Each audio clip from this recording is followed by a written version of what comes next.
Assalomu alaykum. Sirdaryo viloyati Oqoltin tumani Saxovat mavqeida joylashgan Yo'ldosh Mansurjon aka xonadonlariga tashrif buyurdik. Xonadonda hozir bir qator loyiha paketlar mavjud. Loyiha paketlari bugungi kundagi daromadi 20 milliondan 70 milliongacha oshirishni reja qilganlar.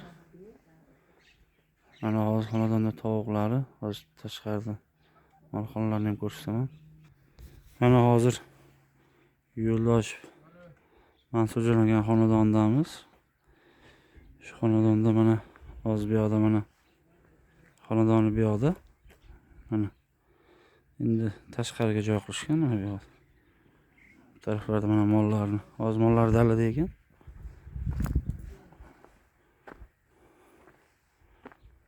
Hozir mana mollarning xashaklari va mollarning oxirlari turibdi, hozir dalada ekan.